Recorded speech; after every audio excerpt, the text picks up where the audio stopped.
Good morning, students. How are you? Students, today my topic is indefinite pronoun and relative pronoun. This is your grammar topic and this is your fourth chapter of grammar book. Pronoun. Pronoun क्या होता है बेटा? Pronoun Hindi में क्या कहते हैं इसे? सर्वनाम. That words used on the place of noun. जो वर्ड जो होते हैं नाउन की जगह पर यूज होते हैं वो प्रोनाउन कहलाते हैं. तो हमने जो करनी है इनडेफिनेट प्रोनाउन और रिलेटिव प्रोनाउन करना है. इनडेफिनेट प्रोनाउन क्या होता है? अल्पकालीन सर्वनाम. तो ये सर्वनाम कौन से इनडेफिनेट प्रोनाउन कौन कौन से होते हैं ये देखिए. हमने क्या पढ़ना है पहले? इनडेफिनेट प्रोनाउन जो हैं somebody, everybody, nobody, anybody, these are the indefinite pronouns. ये जो है हमें वैसे छोटी सी स्टोरी सी बता रखी है, ठीक है. वैसे ये indefinite pronoun क्या होता है? Indefinite pronoun refer to things or people without meaning what or who they are. Indefinite pronoun जो है वो उन चीज़ों या लोगों को रेफर करते हैं जिनका विदाउट मैंशनिंग, जो कोई मैंशन नहीं किया जाता, वट और हु दे आर, मतलब कि वो क्या है और कौन है, उनका कोई मेंशन नहीं होता, वो क्या होते हैं? Indefinite pronouns. ठीक है. और क्या है ये देखिए कौन कौन से हैं एग्जाम्पल्स. सिंगुलर में हम कौन कौन से वर्ड यूज करते हैं? अनदर सिंगुलर सेंटेंस है तो किसी सिंगुलर के लिए another, anybody, anyone, anything, each, either, everybody, everyone, everything, little, much, these are the indefinite pronouns. And plural में both, few, many, others and several.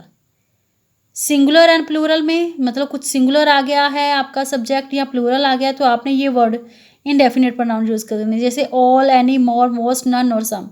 देखिए बेटा इनका कोई ऐसा कोई रूल नहीं है. ये आप जब सेंटेंस रीड करोगे ना तो मोस्टली हम जो इनकी हिंदी बनाएंगे पढ़ेंगे तब हमें ऑटोमेटिकली पता चल जाएगा कि यहाँ पर हमने कौन सा वर्ड जो है, कौन सा इनडेफिनेट प्रोनाउन है वो यूज़ करना है.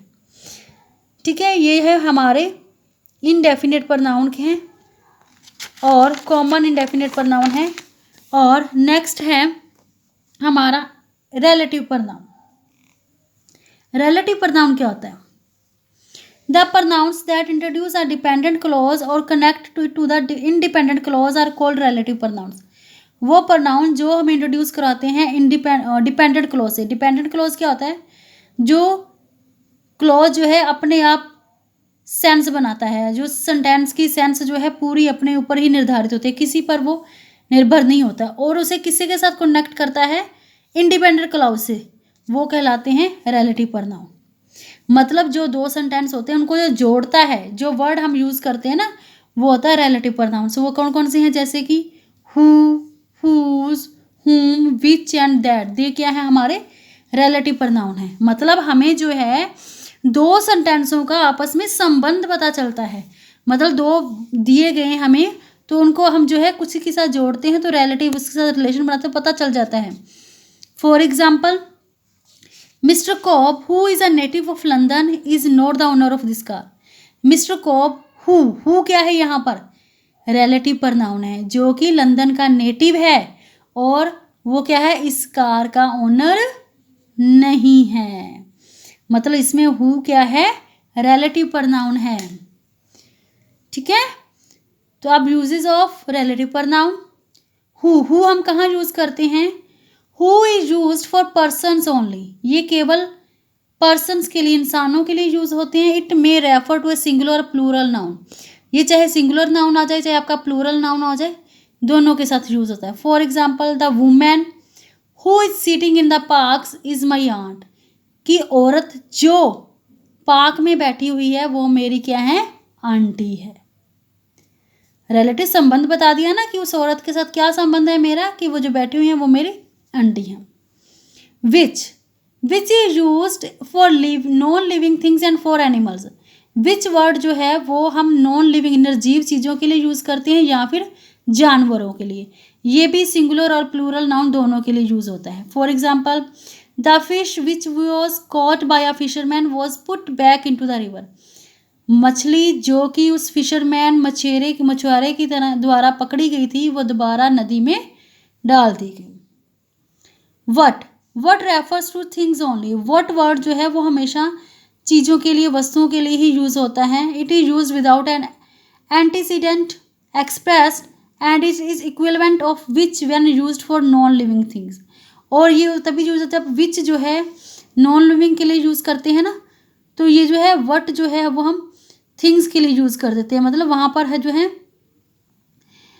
मतलब नॉन लिविंग जगह पर व्हेन यूज, जब हम वही अगर and is equivalent to which when used for non living things, उसी के अकॉर्डिंग है जब हम विच जो है नॉन लिविंग के लिए यूज़ करते हैं। For example I gave him, मैंने उसे यह दिया, वट ही आस्क्ड फॉर, जो उसने मुझसे कहा था, जब पूछा था, कहा गया था। मतलब जो भी चीज़ उसने मुझे कही थी वो मैंने से दे दी। मतलब कोई थिंग्स की बात हुई ना, नॉन लिविंग थिंग्स की होगी, तो हमने यहाँ पर क्या लगा दिया what. That is use for person and things. That जो है वो हमेशा पर्सन्स और चीज़ों के लिए, इंसानों के लिए और चीज़ों के लिए यूज़ होता है। और ये सिंगुलर और प्लूरल नाउन दोनों के लिए यूज़ होता है। For example the birds that flew over the green farm had migrated from some other country. जो पक्षी जो हैं वो ग्रीन फार्म से जो मतलब उड़ रहे हैं, देखिए ये क्या है, बर्ड्स। बर्ड्स क्या है, क्या आ गया, पर्सन, मतलब लिविंग थिंग्स है ना, तो इसके साथ हमने क्या लगा दिया, दैट वर्ड यूज कर दिया। नेक्स्ट है the word whom is used as an object and is used for people।